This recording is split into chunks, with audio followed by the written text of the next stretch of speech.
नमस्कार दोस्तों। इस ट्यूटोरियल में हम लोग ये सीखने वाले हैं कि किसी जावा एंड्रॉयड ऐप में दो फ्रेगमेंट्स के बीच में डेटा ट्रांसफर कैसे करना है। चलिए सबसे पहले प्रोजेक्ट स्ट्रक्चर देखते हैं।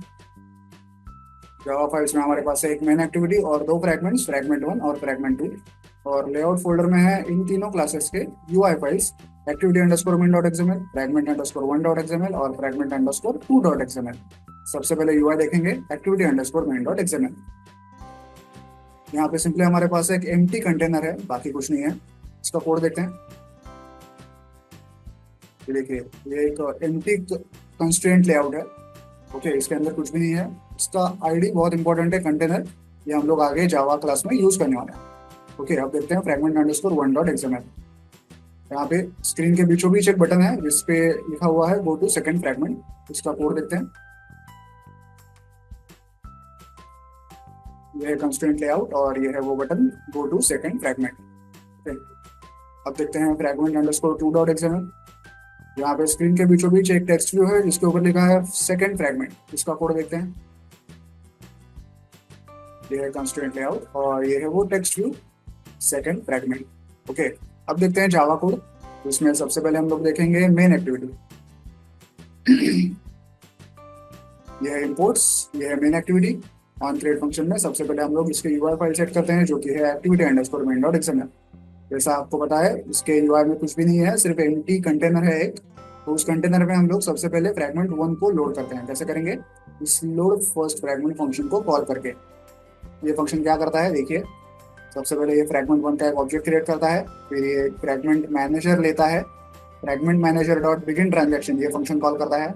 फिर इस ट्रांजेक्शन ऑब्जेक्ट को लेके फ्रेगमेंट ट्रांजेक्शन डॉट ऐड ये फंक्शन कॉल करता है। इसमें हम लोग क्या क्या पास करेंगे? जिस कंटेनर में हमें इस फ्रेगमेंट वन को लोड करना है उस कंटेनर का आईडी यहाँ पे पास किया है। तो यहाँ पे फ्रेगमेंट वन का ऑब्जेक्ट पास किया है और एक टैग पास किया है, स्ट्रिंग टैग। ओके, और सबसे एंड में फ्रेगमेंट ट्रांजेक्शन डॉट कमिट ये फंक्शन कॉल किया है जिससे कि ये पूरा ट्रांजेक्शन जो है वो कमिट हो जाएगा, फाइनल हो जाएगा। ओके, तो हमने यहाँ पे क्या किया? मेन एक्टिविटी में फ्रेगमेंट वन को लोड किया है। अब देखते हैं फ्रेगमेंट वन। ये है इंपोर्ट्स, ये है फ्रेगमेंट वन। ये है उसका वो button go to second fragment वाला। इसके अंदर ऑन क्रिएट व्यू फंक्शन में हम लोग क्या करते हैं? इसकी जो यूआई फाइल है fragment underscore one dot XML उसे सेट करते हैं। फिर उस बटन का आईडी फाइंड आउट करते हैं। जब भी वो बटन क्लिक किया जाएगा तब हम लोग ये गो टू सेकंड फ्रेगमेंट ये फंक्शन कॉल करते हैं। ये फंक्शन क्या करता है देखते हैं। ये है वो go to second fragment function. यहाँ पे हम लोग क्या करेंगे? जब भी वो बटन क्लिक किया जाएगा हम लोग फ्रेगमेंट वन से फ्रेगमेंट टू पे जाएंगे और जाते जाते साथ में कुछ डेटा भी लेके जाएंगे। तो सबसे पहले वो डेटा कॉन्फ़िगर करना है। कैसे करेंगे? सबसे पहले एक बंडल क्रिएट करेंगे। उस बंडल के अंदर हम लोग की वैल्यू पेयर में डेटा स्टोर करेंगे। ये है की और ये है उसकी वैल्यू। ओके, ये की याद रखे, ये हमें आगे भी यूज करनी है।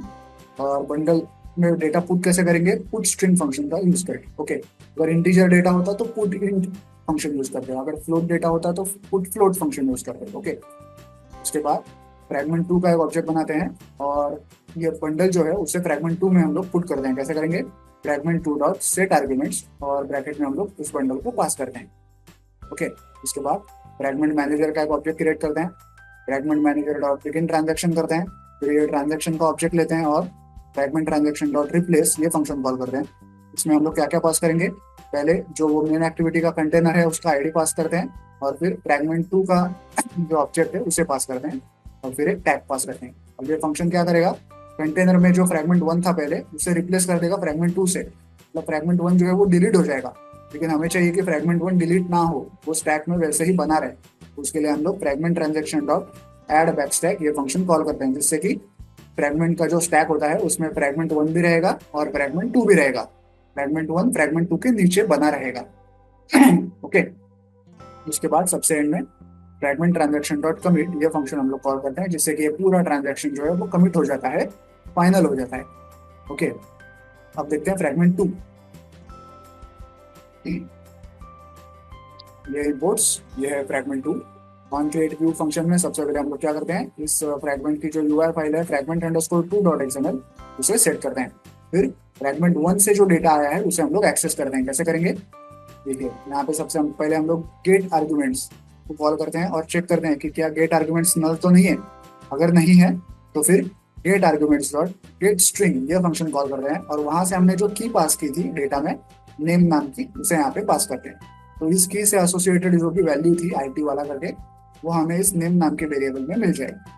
ओके, और सिंपली उस वैल्यू को हम लोग एक टोस्ट में स्क्रीन पे शो करते हैं। तो आई होप आपको ये पूरा कोड समझ में आ गया होगा। चलिए अब इस ऐप को मोबाइल डिवाइस पर रन करके चेक करते हैं। तो जैसा कि आप देख सकते हैं, ऐप जो है वो डिवाइस पे रन हो चुका है। अब हुआ क्या है कि मेन एक्टिविटी का जो कंटेनर है उसके अंदर फ्रैगमेंट 1 लोड हो चुका है, इसलिए हमें ये बटन दिखाई दे रहा है गो टू सेकंड फ्रैगमेंट। मैं जब इस बटन को क्लिक करूंगा तो हम लोग फ्रैगमेंट 1 से फ्रैगमेंट 2 पे जाएंगे, और जाते जाते कुछ डेटा साथ में लेके जाएंगे, जो कि फ्रैगमेंट 2 पे एक टोस्ट में दिखाया जाएगा। देखिए, ठीक है, हम लोग फ्रैगमेंट 2 पे आ गए, और वो जो डेटा है आईटी वाला वो हमें टोस्ट में दिखाई दे रहा है। और मैं इस डिवाइस पे बैक बटन प्रेस करूंगा तो देखिए हम लोग वापस फ्रैगमेंट 1 पे आ गए। ओके, क्योंकि हमने बैक स्टैक में फ्रैगमेंट 1 को जिंदा रखा था। तो वापस हम लोग फ्रैगमेंट 2 पे जाएंगे तो देखिए वो जो डेटा है वो हमें टोस्ट में दिखाई दे रहा है। तो आई होप आप ये कोड समझ गए होंगे। वीडियो में दिखाए गए कोड को डाउनलोड करने के लिंक मैंने वीडियो के नीचे डिस्क्रिप्शन बॉक्स में दे दी है, आप चाहें तो वहां से कोड डाउनलोड कर सकते हैं। वीडियो को एंड तक देखने के लिए धन्यवाद। Thank you.